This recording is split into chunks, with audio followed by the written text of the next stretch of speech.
Ya, halo dulur, ketemu lagi di kanal Kolase Konstitusi.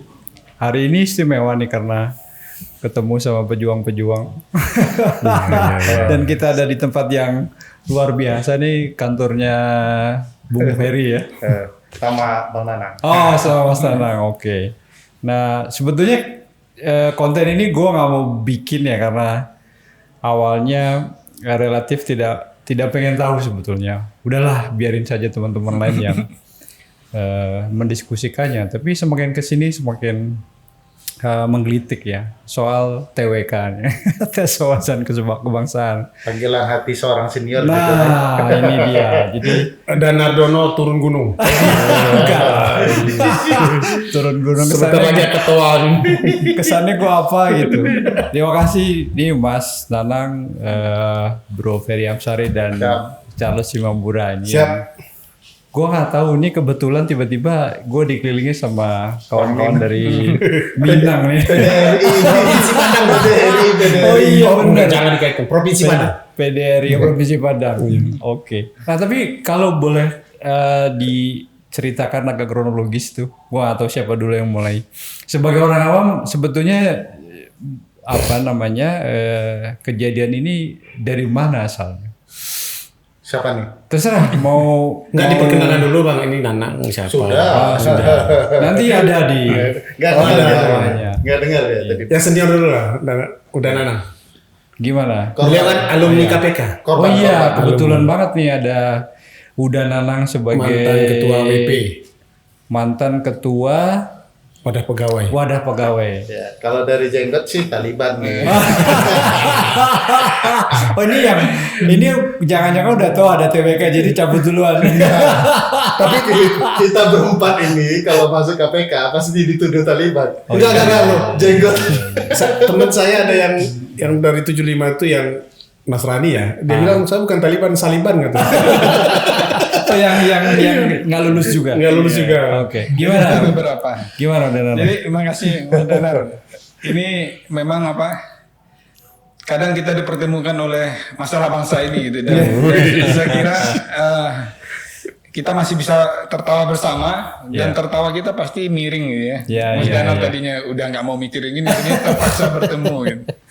Dan saya kira Charles Ferry juga sudah jadi bagian ya dari kisruh ya yang mereka juga nggak lama sebelum peristiwa ini terjadi mereka juga sempat berhadapan-hadapan langsung sama seniornya sampai ada yang mau dibuang sepanjang adat ilmu pengetahuan ini. Iya. Ini kan dua calon tersangka nih, udah tersangka atau Waktu itu masih tersangka. Udah.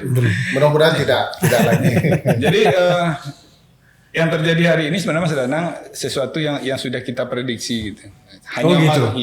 Hanya masalah waktu saja sebenarnya. Iya. Kita masih ingat 2009 ya, dimulai dari 2008 ketika KPK mulai menangani perkara yang melibatkan penegak hukum. Nah waktu itu masih ingat kan Susno Duaji bicara. Cicak buaya ya? Cicak buaya. Oke. Masa cicak lawan buaya gitu. Iya. Dan akhirnya peristiwa itu menjadi peristiwa monumental yang diingat publik bahwa ketika KPK mendengar sebuah perkara yang melibatkan aparat penegak hukum atau elit yang dekat dengan kekuasaan, pasti KPK goncang gitu. Nah, sehingga muncullah waktu itu gerakan masif ya, dimulai dari teman-teman Facebooker waktu itu 1 juta Facebooker turun membantu KPK dengan tagline Save KPK dan kemudian itu berlanjut kan. Nah jadi sejak itulah kemudian ketika KPK terus bekerja orang-orangnya tetap istiqomah ya, tetap lurus. Nah sampai akhirnya ketika terjadi peristiwa terakhir ya yang sebenarnya juga sudah kita duga akan terjadi penyiraman Novel Baswedan. Nah cuma kan waktu itu kan kita nggak tahu tuh kenapa kita duga Novel bakalan dihinakan atau bakalan dicederai seperti itu karena sejak Novel menangani perkara korupsi yang kemudian diangkat lagi kasus dari Bengkulu itu kan Novel udah dijagain itu sama pengawal gitu. Nah tapi namanya kaderullah ya seperti yang sering Novel bilang ya kalau memang jatahnya kena ya kena tapi dia kan tetap lurus itu. Nah sehingga peristiwa yang terjadi hari ini Ya tinggal nunggu waktu aja. Artinya memang akumulasi ya dari Benar, akumulasi. hal-hal yang sudah yang dilakukan oleh KPK karena tadi udah Nanang bilang menyentuh kasus yang menyangkut aparat penegak hukum. Tapi apakah sampai saya nggak tahu ya. Kalau mungkin orang luar melihatnya separah ini, gue nggak tahu. Nanti Charles atau Ferry bisa menyetujui atau tidak. Separah ini kah gitu posisi KPK? Karena kan bagaimanapun juga KPK itu kalau boleh dibilang kan dia anak kandung reformasi ya, yang memang yang kita sama-sama dorong agar pemberantasan korupsi, kasus korupsi itu bisa kita tekan. Ya kan ada juga anak kandung yang nggak diharapkan mungkin ya. Iya sih. Itu bukan anak kandung jadinya. Karena kalau ada anak kandung berarti aparat penegak hukum lain anak tiri. karena kan kalau kita lihat sejarah pemberantasan korupsi di Iya, Republik ini kan salah satu yang paling lama umurnya kan KPK.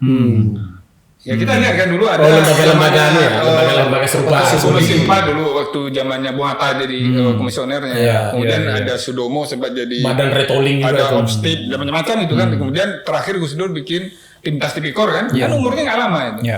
Bahkan mungkin mereka tuh hanya memprediksi umur KPK itu satu dasawarsa itu udah cukup lama gitu. Oh, karena itu memang di dalam diskusi-diskusi beberapa juga bilang ini sebetulnya lembaga ad hoc ya. Ya, benar. Jadi itu framingnya tuh. Walaupun sebenarnya di undang-undang tidak pernah sebenarnya konsideran apapun mengatakan itu ad hoc. Ini kan perdebatan nanti kan ahli ATN bisa mengupas ini dua-duanya ahli ATN ya. Nah, saya beruntung ingin banget nih gua. Gini Mas Danar, saya ingin mengupas dari perspektif internal.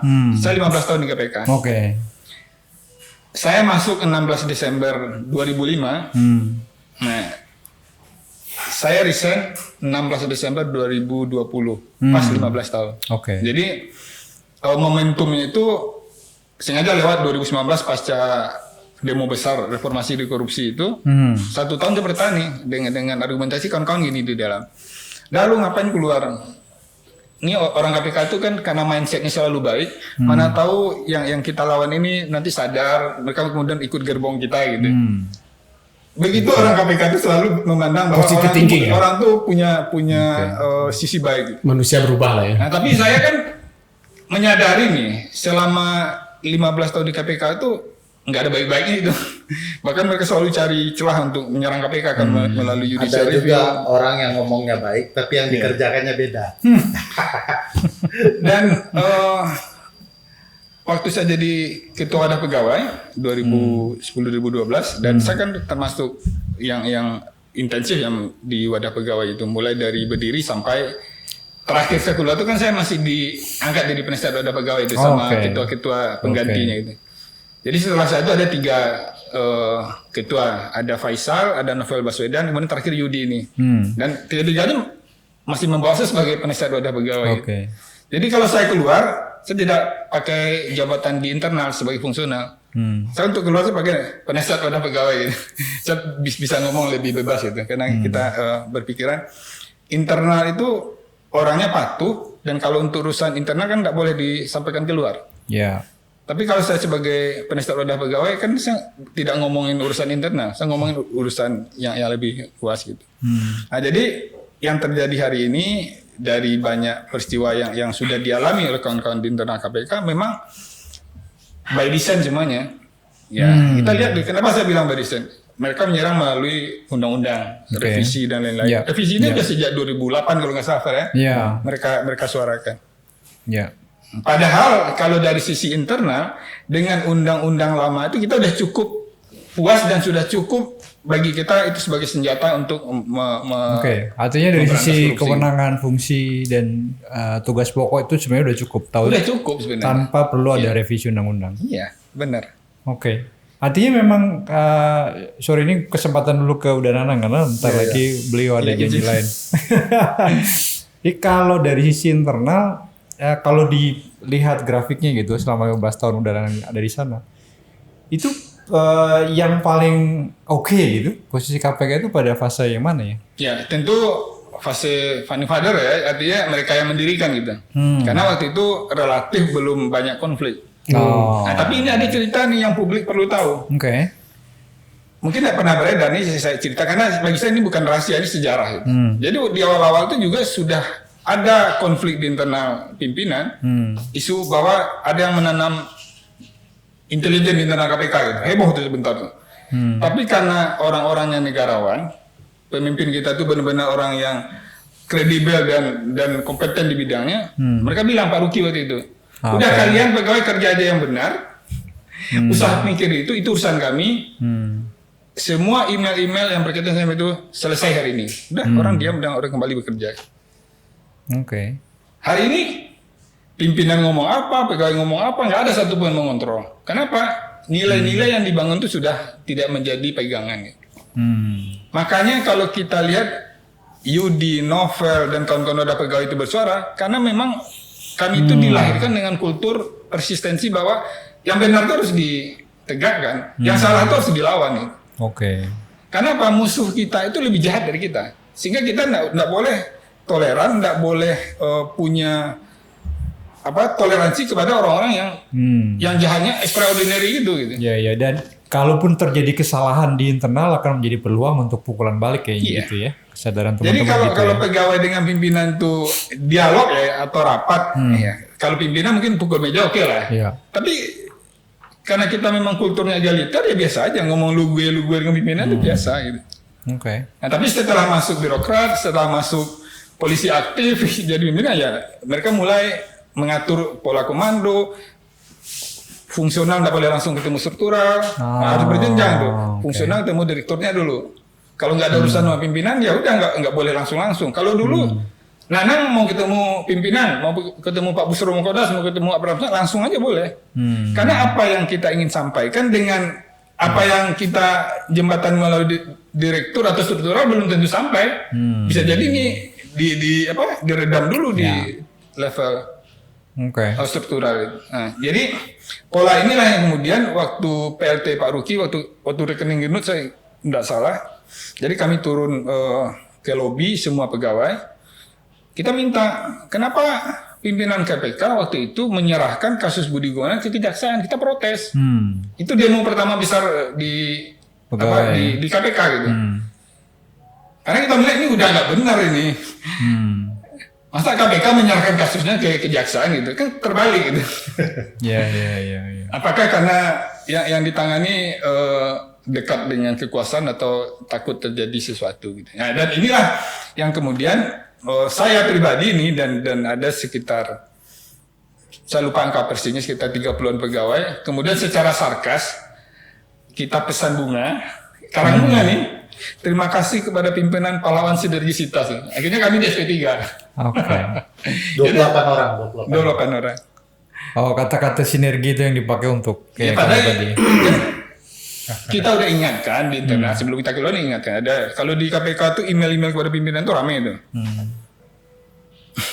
Jadi hal yang biasa di KPK. Tapi ketika itu kita lakukan dengan cara yang sangat demokratis menurut saya kan, bahkan demo pun kita berbaris rapi itu. Mungkin kalau dilihat di jejak digitalnya ada itu rapi dan orang KPK tuh ya mereka lurus aja.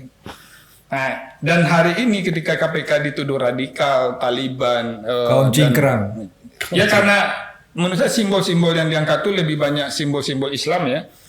Seperti kata Charles tadi, padahal di antara kawan-kawan itu ada yang Kristen, ada yang Chinese Buddha, ada yang Batak Protestan, macam-macam kan. Ada yang orang Flores Kristen itu. Kapal Kristen itu yang di DPR dengan kafah di maju itu. Itu dituduh Taliban juga, Kristen padahal.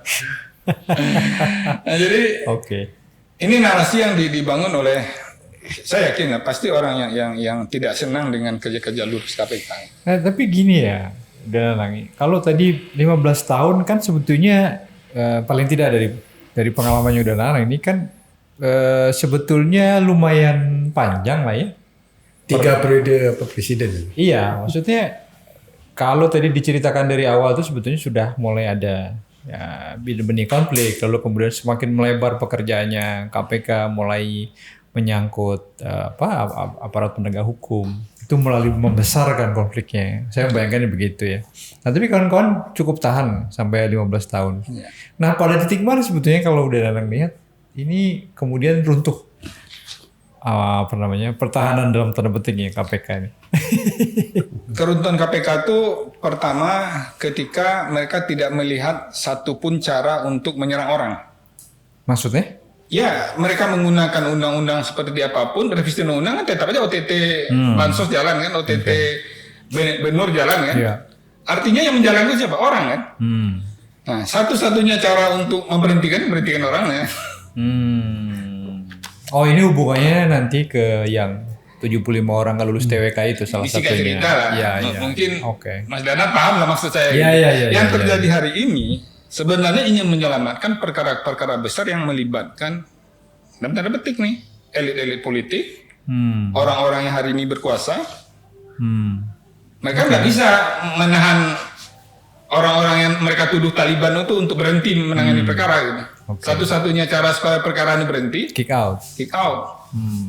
Apa susahnya sih nangkap Harun Masiku? Nazarudin aja ke Kartagena itu bisa dapat kok. Ya. Harun Masiku hilangnya kan di seputaran Buan sana. Apa susahnya nyari kan? Iya. Tapi bukan habis ngopi sama lo kan, Mas? Jadi memang dagalan benar. Jadi mungkin saya minta izin lebih mendahului, tapi saya ingin menutup gini. Kenapa kemudian saya berikhtiar mendahului kawan-kawan lain untuk keluar dari KPK? Karena ini bagian dari protes saya juga. Saya bilang ke kawan-kawan tuh, saya tidak akan bisa ikut jamaah ini kalau imamnya udah batal wudhu sejak awal itu. Oke. Analoginya menarik. Nah ini kalau analoginya begini gimana kalau dituduh Taliban? Tapi memang Mas Dana. Iya, Jadi iya. ketika isu Taliban itu kan saya yakin yang dituduh Taliban itu bukan saya. Nah jadi pada suatu ketika kami jalan lah, ya namanya saya pengurus dapat pasti orang itu aja kan. Ya ada novel, ada orang yang hari ini masuk di 51 nama itu. Ya. Jadi pulang sholat Jumat, ada tuh yang di MPR itu banyak tuh kalau orang-orang Padang tuh jualan topi hari ya. Iya. Ini kayaknya topi Taliban, bisa beli itu sepakai itu mana-mana. Dan ada foto-foto beredar pakai topi itu. Ya udah sekalian aja gitu. Tapi mereka nggak akan menemukan kesalahannya yang mereka tuduhkan itu. Apakah nggak boleh orang Indonesia dengan cara beragama, dengan keyakinannya? Nggak ada juga yang dirugikan. Iya. Saya kira ini memang kan satu tuduhannya nggak perlu dibuktikan kan, tapi membangun opini publik ya. Bahwa Karena nggak bisa dibuktikan. Iya. Jadi pokoknya dihajar aja dengan itu. Karena koruptor butuh alasan untuk membantai KPK. Iya.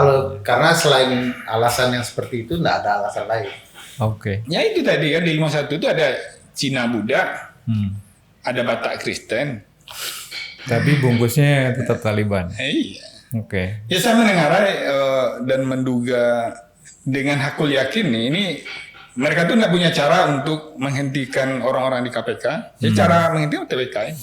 Oke. Tapi Nanang, dulu kan narasinya kan awal-awal ya, seingat saya itu kan ada polisi Taliban sama penyidik Taliban sama penyidik India ya. Polisi Taliban, polisi India. Polisi Taliban, polisi India. Nah, polisi India siapa tuh?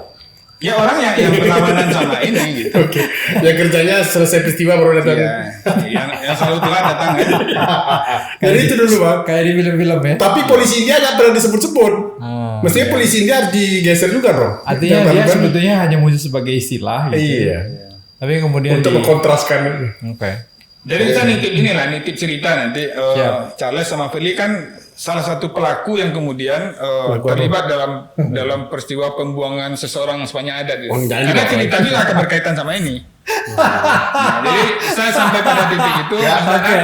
Siap. Saya cuma berpikir kalau polisi Taliban di TWK kan, masa polisi India lolos TWK? Sama-sama bukan sama-sama nggak Pancasila Jadi menarik kan. Jadi Polisi India tuh closing statement aja bisa. polisi India itu kan lambang korupsi. bayangin Iya. 3 ketua wadah pegawai yang masih aktif nggak lolos. Apakah ini kebetulan? Ada Faisal, ada Novel, ada Yudi. Kalau saya, ini cerita kawan-kawan di luar nih, kalau kita di Padang itu suka beranekdot ya. Orang Padang itu belum takilia udah tekalam gitu ya. Apa itu? Belum terjadi kita udah mikir gitu. Oke. Saya nggak mau ikut TWK makanya keluar. Sampai di sini Mas. Oke, siap. Siap. Fair. Enggak. Menurut kawan-kawan, ya ini kan kalian berdua kan ahli HTN. Kami berdua sih sebenarnya satu kosan. Dosen DPR. Nggak bosen loh. Ketemu Bosan terus. Bosan ya. Bosen ya. Ya makanya kita sering bertengkar juga biar kan Jadi orang nggak ngerti kita ribut itu, mereka pikir kita bakal ribut betulan. Cuman permasalahan anak kos-kosan aja. Nggak, tapi gimana teman-teman lihat? Paling nggak perspektifnya kan seperti yang tadi sudah kita obrolin ya. Ini kan lembaga memang kita desain, kita dorong bareng sebagai salah satu upaya yang kita yakini menjalankan amanat reformasi. Waktu itu kan isu besar KKN. ada 6 Bang. Ya. Masih apa ya? 6 agenda reformasi masih dong. Gue udah lupa. Saya ingetin ya. Dia yang buat hapus. Dia yang Jadi ngerti. saya ingetin Mas Danar karena Anak-anak reformasi apa judul bukunya? anak-anak revolusi. Anak-anak revolusi. Itu bukunya Budiman. Ya kan namanya Saya dia. ingetin beliau karena udah lupa ya. Dulu beliau kan selaku senior kan Membuat. hapus dui fungsi ABRI, Iya, kalau itu gue masih ingat. otonomi daerah, Ya, perlindungan penegakan hukum dan hak asasi manusia, KKN, ya. penghapusan KKN, kebebasan pers, sama amandemen kalau nggak salah. Oke.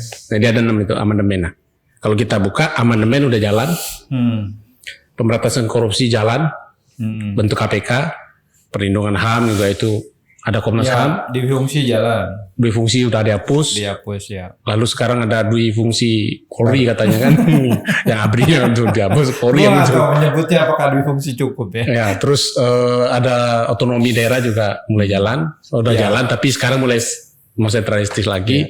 Kebebasan pers. Nah, hari ini juga jadi ancaman juga sebenarnya bagi pemerintah. Jadi kalau dilihat dari 6 agenda itu secara bersama-sama kayak memang ada setback ya. Kita coba evaluasi itu. Kebebasan pers juga hari ini kan dihajar Jadi sama. lu tidak menggunakan istilah regresi demokrasi tapi lebih suka Nggak usah. setback ya. Nggak usah, terlalu berat itu. Enggak, justru setback itu lebih jelek lagi kan. Kalau regresi kan cuma apa ya? Ya, makanya Ya, turun lah, ya. Setback betul-betul udah Balik kembali. lagi. Kan ada yang bilang new order baru itu kan. Kayaknya mengamini itu aja deh. Kalau itu harus kita berdebatkan panjang. Oke ya. Nah jadi gini karena memang kebebasan pers harusnya hari ini kan hancur ya atau digrogoti oleh kebebasan medsos gitu kan. Buzzer rap gitu dan segala macam. Nah yang kemudian kalau kita ini saya kebetulan yang ngajak HTN kan pertahanan itu misalnya kan ada di MK dulu. Itu kan lembaga-lembaga yang lahir pasca reformasi. Ada Komnas HAM. Oke. Lalu ada Ombudsman. Lalu ada Ombudsman juga lahir di awal-awal reformasi Iya. kan. Iya. Oleh Gus Dur. Lalu ada KPK sendiri, KY. Nah, hari ini kan yang rada-rada kalau kita lihat ya, yang serangan yang digempur habis-habisan itu kan KPK. KY kayaknya nggak terlalu, Nggak. MK juga nggak terlalu lah. KPK lah. relatif. KPK yang betul-betul dikeroyok kiri kanan atas bawah Iya. gitu ya, yang Kalau sampai tadi ceritanya udah nana justru sejak awal ya. sejak awal memang betul. Jadi sejak awal dan bahwa sepertinya ini akan dijadikan sebagai lembaga ad hoc itu kan narasi politisi kan begitu. Iya. Maksudnya itu biar mereka cepat dibubarkan. Makanya upaya untuk menggerogoti KPK atau membubarkan sebenarnya udah lama kan. Maka kita buka tidak hanya upaya-upaya cicak versus buaya itu. Secara konstitusional pun udah dilakukan gitu.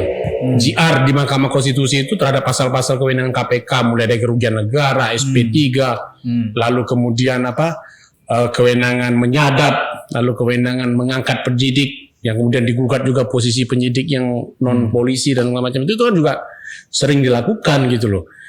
Itu kan gagal terus gitu loh, gagal. Waktu zaman Pak SBY gagal, Pak Jokowi gagal di awal-awal. Iya. Nah, tapi akhirnya kan Berhasil juga. dipaksa dengan paket hemat, paket cepat itu ya mereka kemudian menariknya begini, kita waktu itu di awal-awal waktu revisi undang-undang KPK, narasi konstitusional kan dibawa ke kita. Sudah kalau nggak setuju revisi ke MK aja gitu loh. Nah, mereka udah baca. Dan waktu itu kan begitu. Jadi persis kita itu dikunci ya, Meskipun sebetulnya kan kalau dengan alat-alat konstitusional itu, Bang. Iya. Nggak, maksudku gini, itu kan kayak simplifikasi ya menurut gue. Betul. Karena ketika lu masuk dalam ruang perdebatan pembahasan undang-undang atau revisi undang-undang itu kan beda. Dengan begitu ketika lu melakukan uji materi ke Mahkamah Konstitusi kan. Betul. Jadi Itu akan sebetulnya kan nggak bisa dong di Sesederhanakan iya, begitu. Iya, disederhanakan begitu. betul. Makanya kemudian kan demo besar-besaran itu kan itu refleksi dari suara publik waktu itu kan. Kecuali yang terakhir udah nggak ada yang demo. Nah, Karena Semuanya bikin status bro. karena lima nyawa ternyata tidak berarti di Republik ini. iya. dan itu kan karena terjadi di sebelum pandemi ya, kan di akhir 2019 itu gitu, besar-besaran itu. Tapi kan dari demo sekian banyak itu kan yang ada beberapa undang-undang ya, Minerba, kemudian ada KUHP, tapi kan yang KPK kan tetap jadi. Iya. Nah ini yang kemudian ya itu tadi jadi sudah mulai berhasil. Jadi kita udah mulai menduga nih bahwa upaya normatifnya sudah mulai berhasil. Upaya konstitusional bagi mereka itu ya melalui revisi undang-undang KPK berhasil. Kemudian ya tadi yang Danang sampaikan, apalagi ya itu tadi. Sekarang kan mereka juga klaim ya, kan tetap ada OTT katanya.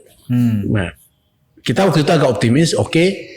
Taruhlah revisinya terjadi gitu. Kawan-kawan tuh selalu begini, yang namanya macan walaupun dipakikan baju kucing, dia tetap macan gitu. Itu waktu itu yang dipakai oleh kawan-kawan. Oke, dengan payung undang-undang seperti ini gimana mereka tetap bekerja secara internal dan maksimal gitu. Dan akhirnya memang terjadi OTT itu. Kayaknya itu semakin meyakinkan mereka, wah ternyata nggak cukup ini.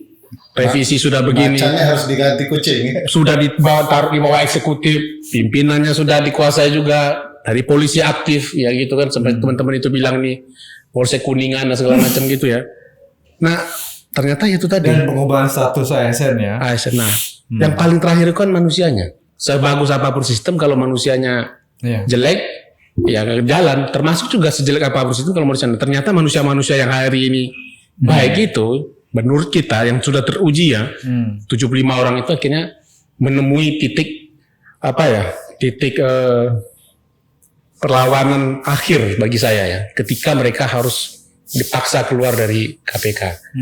Nah, kita tidak mau ini berakhir seperti ini gitu loh. Jadi makanya kita tetap support bahwa ya, kita tetap gunakan instrumen-instrumen konstitusional yang lain. Makanya ke Ombudsman, Komnas HAM dan segala macam itu yang penting yang harus kita tunjukkan ke publik bahwa ini bukan persoalan hanya status kepegawaian. Jadi kalau kita lihat rentetannya ke belakang, ini bukan agenda menyerang KPK, ini agenda menyerang agenda reformasi, agenda menyerang agenda pemberantasan korupsi.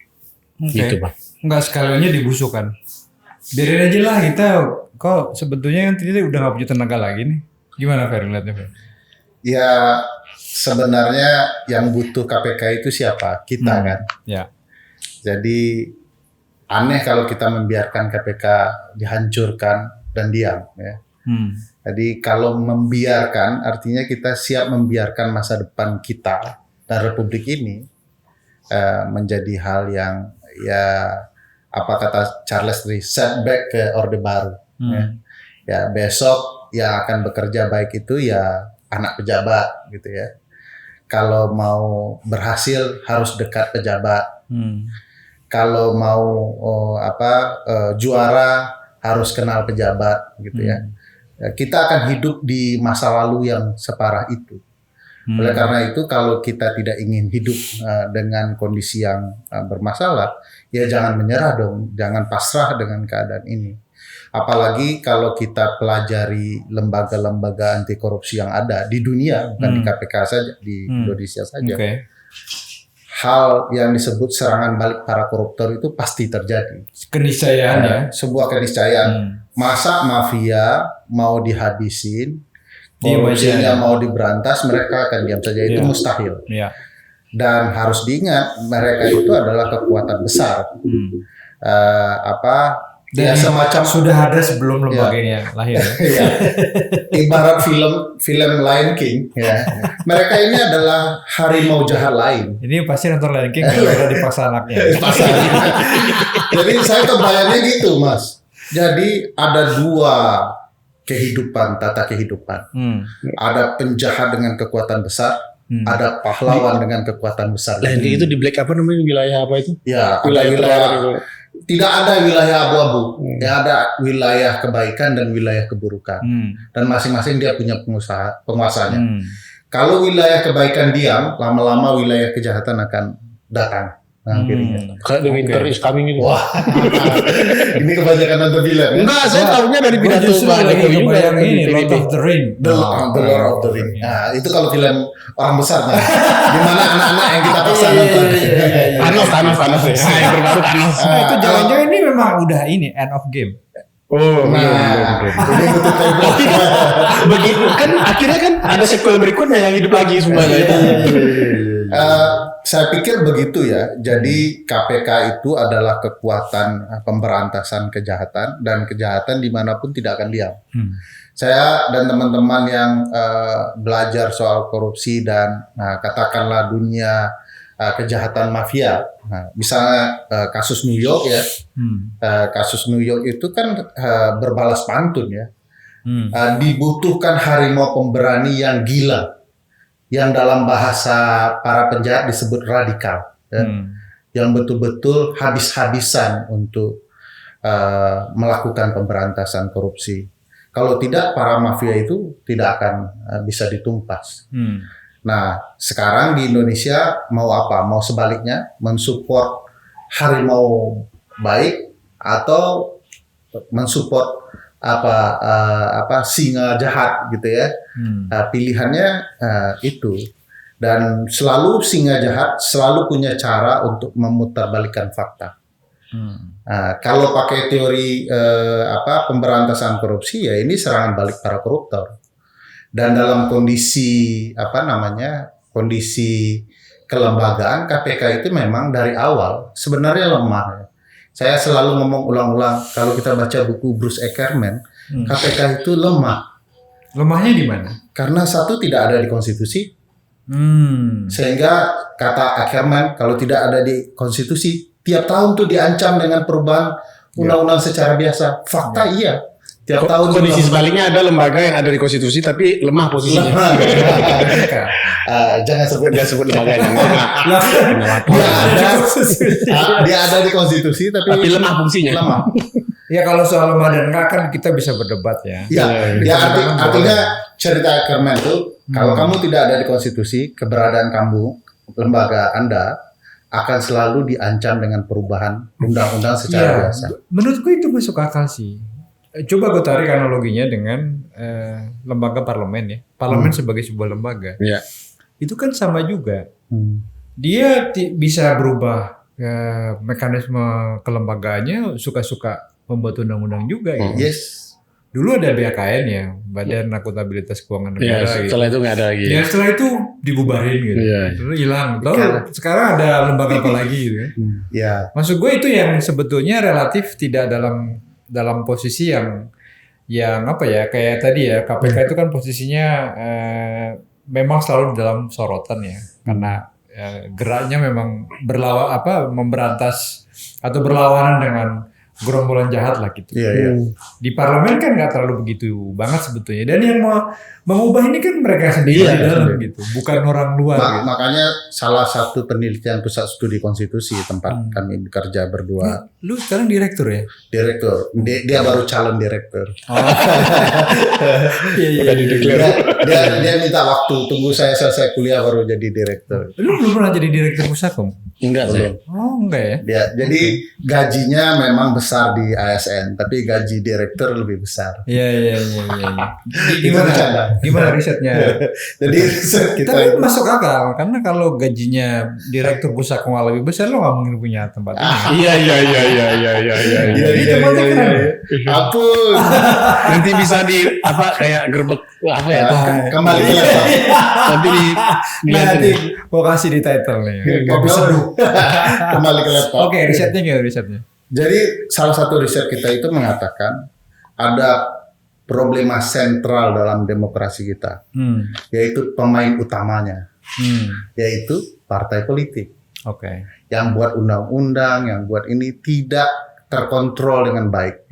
Apa alat terkontrolnya? Undang-undang dasar. Karena mereka pemain tunggal. Jadi undang-undang dasar menyebutkan nama partai itu ada 6, tapi tidak satu pasal pun yang mampu mengendalikan partai politik. Sayangnya partai politik kita tidak dimiliki kader, dimiliki ketua umum partai. Nah, bahkan ada partai yang ketua umumnya nggak ganti-ganti selama 25 tahun. Ya.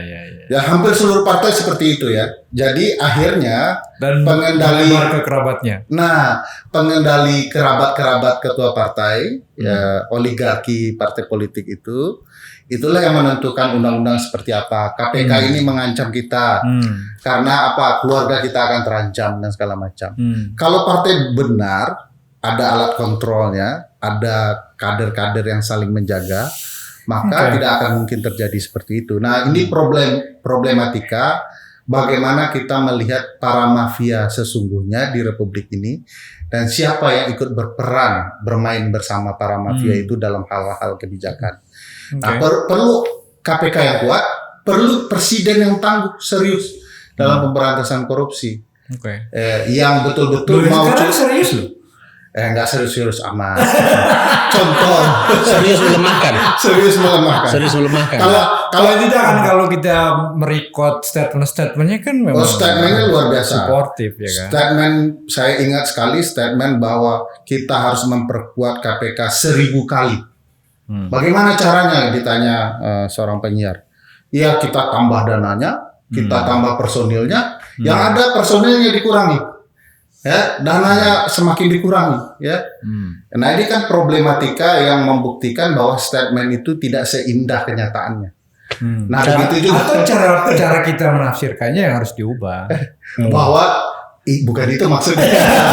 Kan ada the man of contradiction itu ya. The man of contradiction. Iya. Nah, makanya saya bilang pidato itu sikap presiden tidak kuat bisa dilihat dari pidato terakhir. Misalnya pidato terakhirnya itu Mas Danar mengatakan bahwa ya tidak boleh nih 75 nih diberhentikan. Ya. Which is quite alright ya. Artinya tes wawasan kebangsaan tidak boleh menjadi alasan. Serta-merta. Tapi kemudian kalau kita pikirkan berarti lu setuju dong dengan tes wawasan kebangsaan yang isinya mau nggak buka jilbab, ya, mau nggak yang tidak pakai kunut harus kunut begitu ya, mau nggak jadi istri siri, ya, kalau pacaran ngapain aja, masa kita menilai artinya itu wilayah personal ya, sebetulnya wilayah yang sangat personal, mengganggu nilai-nilai Pancasila, bahkan merusak wawasan kebangsaan kita, dibenarkan. Nah, masa dibenarkan oleh seorang presiden? Saya berpikir presiden harusnya ngomong kalau begini nggak boleh ada tes wawasan kebangsaan, karena isinya itu malah merusak kebangsaan kita. Bahkan menurut saya ya, jauh dari soal sesimpel melihat kondisi TWK itu, di belakangnya produk perundang-undangannya sudah jelas. Cuma ditabrak semua. Publik tahu kalau yang membaca misalnya pasal 4 PP 41 2020 yang dibuat oleh presiden tentang alih status kepegawaian KPK. Namanya sudah alih status. Ya.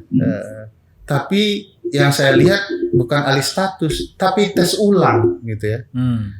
Nah, kalau di pasal 4 itu jelas ada 5 tahapan itu, Mas. Dan tidak satu pun dari 5 tahapan dalam alih status itu yang mengatakan bahwa ada tes wawasan kebangsaan. Jadi ini tes yang dibuat-buat dan presiden bisa dikatakan diam saja. Tapi kalau setelah dipikir-pikir, kenapa harus kecewa dengan presiden? Karena sebenarnya presiden adalah bagian dari yang membuat undang-undang agar alih status kepegawaian ini ada. Jangan-jangan presiden yang inginkan ya. Artinya itu harus kita letakkan dalam satu rentetan peristiwa ya. Ini kan nggak berdiri sendiri. Tapi saya berpikir gini bro, jangan-jangan pidato kemarin itu untuk mengobati. Bisa juga kebiasaan yang kata Mas Danar tadi. Mengobati, paling tidak dari mengobati kekecewaan publik. Semua kan? Nggak semua mengobati kekecewaan publik yang sebelum-sebelumnya gitu loh. Jadi kan ada kau yang mulai, kau yang mengakhiri gitu. Nah kan dulu Pak Jokowi, Anda kan yang melemahkan melalui revisi Undang-Undang KPK, nah supaya nggak terlalu jahat-jahat banget gitu ya. Ya sudahlah, untuk yang ini saya selamatkan lah. Nah, itu udah tanda petik ya Mas. Untuk ya mengobati lah hati dan luka Muko dan Sabak gitu. Cuman memang berbelit-belit ya. Misalnya karena ada gini TWK bro, tapi tidak ada TWK. Sebenarnya kalau kita mau tegas-tegas ya, PP manajemen ASN itu kewenangan itu ditegaskan tuh 17/2020 kalau nggak salah aja. Pasal 3-nya itu presiden itu adalah pejabat pembina kepegawaian tertinggi. Dia berwenang mengangkat, memindahkan, memberhentikan ASN. Itu konsep apa? Kepala pemerintahan. Iya, dan dia tuh bisa mendelegasikan. Nah, di ayat terakhirnya, ayat 7 kalau nggak salah saya itu, dia bisa mengambil alih ya. Kekuasaan dia untuk mengangkat, memberhentikan itu. Delegasi itu diberikan kepada siapa? Kepada pimpinan lembaga, sekretariat jenderal, kepala daerah, gubernur, bupati, wali kota. Dan dalam hal kebutuhannya di pasal 7 itu ya, presiden bisa mengambil alih. Nah, sebenarnya di sini ada yang mengambil alih yang sudah didelegasikan, kewenangan sudah didelegasikan. Iya, dalam hal apa? Pengangkatan, pemindahan, pemberhentian itu. Nah, ini kan bicara kan untuk ngangkat ya. Bahwa sebenarnya kalau mau ya presiden bisa ngambil alih itu, keluarkan Kepresnya, nggak masalah. Siapa yang akan dihadapi presiden? Kepala BKN. Apa ya kepala BKN akan berani? Nah, dan sebetulnya kan itu tidak kalaupun presiden melakukan itu, dia tidak menyalahi undang-undang. Iya, itu menyalahi peraturan jadi undang-undang. cerita PP itu kan revisi PP 11 2017 kalau salah saya itu tentang manajemen ASN. Itu keluar tahun 2020. Bisa di searching ya. Dulu ceritanya begini, presiden itu ditambah kekuasaannya dalam hal pembinaan pegawai itu sehingga dia bisa memutasi, memberhentikan macam. Di satu titik itu bisa saja dianggap kalau salah sentralistik dan segala macam. Tapi dalam kemanfaatannya, dalam kondisi seperti ini, kita butuh kewenangan itu dilakukan oleh presiden. Iya. Dalam konteks manajemen sumber daya manusia, menurut gue juga salah satu aspek yang perlu dipastikan itu ya. Betul. Dia kepala pemerintahan loh. Dan pejabat pembina kepegawaian tertinggi. Gitu. Dan lucunya kan ada yang bilang presiden kan tidak boleh ikut campur urusan KPK. Benar. Urusan yang mana? Urusan penegakan hukum. Betul. Urusan administrasi kepegawaian. Bosnya itu. Masa presiden pegawai sesuka hatinya dia nggak bisa melakukan. Kan ada tugas-tugas administratif juga yang melekat pada kelembagaan presiden. Presiden itu kan dia punya tugas-tugas eksekutif, tugas pemerintahan, tugas terkait bidang yudisial, gerasi dan segala macam itu penegakan hukum. Tapi bukankah kalian juga sebetulnya sudah melihat itu ketika tidak ada perpu keluar?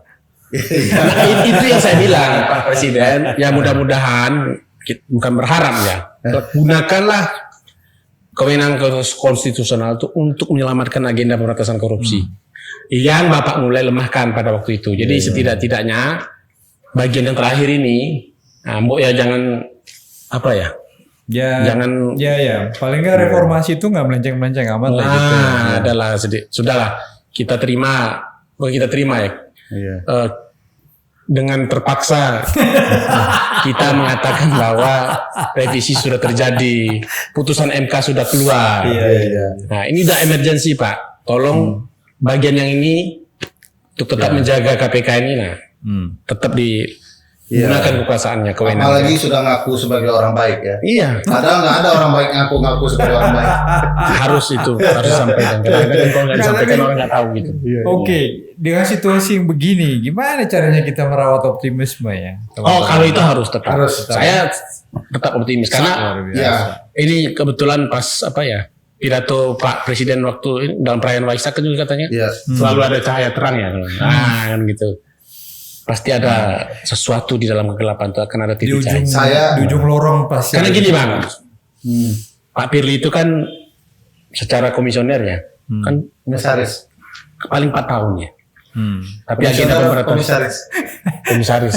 Oh ya dia komisaris polisi ya. Komisaris bahwa dalam dia cuma paling 4 tahun di KPK. Tapi yang agenda pemberantasan korupsi itu kan harus terus berjalan. Jadi kita jangan sampai kemudian ya sekecil apapun harapan harus kita ambil. Kapan berhasilnya itu wallahu alam. Ya kalau saya pakai terminologi Taliban ya, bahwa orang-orang beriman itu diuji. Jadi saya yakin KPK sedang diuji dalam peradaban perbaikan ketatanegaraan kita. Termasuk kita dong, masyarakat sipil juga. Sadar nggak sih kita kalau agenda reformasi 98 itu sudah kayak gini? Iya. Gue sih sadar. Makanya Bang Mas Dano bikin acara ini karena kesadaran itu. Saya yakin akan di-share sama teman-teman beliau di istana, di birokrasi, Bukannya banyakan teman lo yang di istana. Gitu. Oke. Apa senior dia? Iya. Teman Bang Berarti Danar. lebih dari temen ya. Soalnya itu kan lo lebih ngeri komandan. Tapi dia udah nggak di istana Bang, dari kementerian dia. Kalau saya berpikir memang kita harus saling berangkulan untuk menjaga optimisme itu. Ada yang mengatakan misalnya, udah kalau begini KPK kita bubarin aja. Saya pikir itu nggak boleh terjadi. Kita tidak boleh, kita tidak boleh mengulang sejarah bahwa lembaga-lembaga anti rusuh gagal lalu dibubarkan. Karena membangun kembali itu butuh reformasi. Ya, kita harus terus pertahankan. Kayak forkot aja semua dibubar. Sorry Adian. Oh iya, ya dia di sana sekarang. Bang, lu jangan lupa bahwa lu dulu korban. Dan reformasi. Nah, sebenarnya gini bro, ada kondisi nih Bang ya. Jadi salah satu yang kita lakukan ini kan juga menjaga ketersambungan sejarah. Jadi kenapa kita harus terus cerita tentang ini gitu? Karena teman-teman milenial pun ya, kan hari ini kan juga bertanya-tanya. Sebegitu apa sih mempertahankan KPK itu? Seberapa jahat sih Orde Baru itu gitu ya? Nah gitu-gitu ya. Kita di kelas pun itu. Kan pernah juga disurvei, ada survei mahasiswa nggak tahu lagi apa sih yang dilakukan Soeharto. Karena masa bangsa kita itu kan paling mudah melupakan sejarah. Padahal Bung Karno sudah bilang jas merah. Jangan lupakan jas merah. Kalau saya sekarang justru suka minum jus merah. Ya, Nah teman-teman yang lulus itu dapat rapor merah. memang jas merah yang berkuasa sekarang. Yang nggak lulus itu dapat rapor merah. Saya menjadi bertanya kenapa harus rapor merah? Apa nggak ada rapor yang lain? Gitu? Padahal di sekolah itu angka merah itu udah nggak boleh loh. Angka merah itu rapor anak-anak itu kalau kita lihat nggak ada lagi itu yang merah. Ini cerditin warna merah kayaknya ini. Enggak saya. Oke, terakhir gini, gue pengen nanya sama teman-teman. Tadi Ferry juga bilang kita harus konsolidasi ya, kekuatan masyarakat sipil paling tidak. Tapi kan gini, faktanya kan sekarang ini gue nggak lihat ada kekuatan penyeimbang ya di luar. Kekuasaan pemerintah gitu, semua sudah ada di bawah satu katakanlah komando atau konsolidasi kekuasaan. Bahkan beberapa waktu yang lalu gue diskusi ngobrol sama Salam, secara bercanda dia bilang karena tidak ada kekuatan penyeimbang, bukan ide yang dipertukarkan, tapi invoice. Nah pertanyaan gue kalian, di mana potensi kekuatan itu masih bisa kita cari? Kampus kah? Aku yang jawab ya. Iya boleh. Sebenarnya secara ketatanegaraan kan lembaga itu ditata untuk saling menyeimbang. Iya. Nah, ketika dia rusak, maka ada publik yang membenahi sebagai pemegang daulat. Ya, dengan cara apa? Dengan cara ketatanegaraan juga. Biasanya ada beberapa negara misalnya recall by public, nggak senang dengan orang yang mewakili kita di parlemen bekerja tidak benar, tarik. Tidak senang dengan kerja si orang tertentu di eksekutif, petisi, ya segala macam ya. Tetapi kan kita nggak ada mekanisme itu. Begitu terjadi pengerusakan, yang harus mengambil peran adalah publik sendiri sebagai pemegang amanat. Dengan berbagai cara, dengan berbagai kegiatan. Akademisi bisa. Dan itu celakannya di luar sistem kan? Di luar sistem. Dan itu kondisi ketika sudah sangat buruk.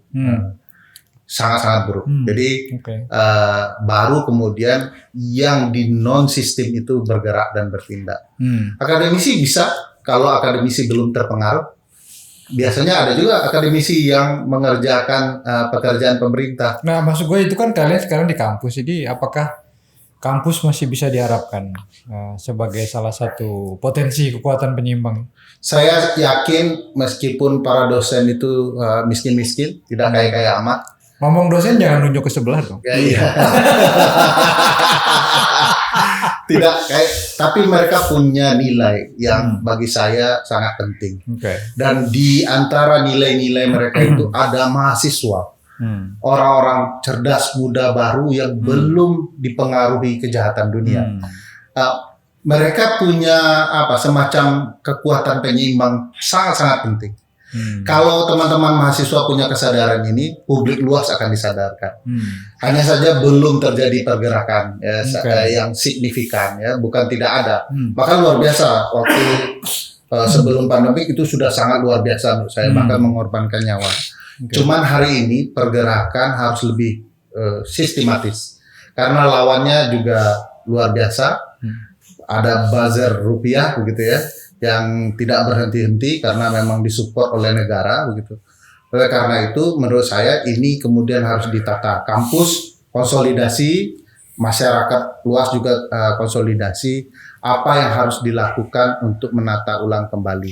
Tidak harus dengan aksi berdarah-darah menurut saya. Kalau bisa selamat, kenapa harus berdarah? Iya. Dan ini banyak pembelajaran yang bisa kita lihat di negara-negara lain.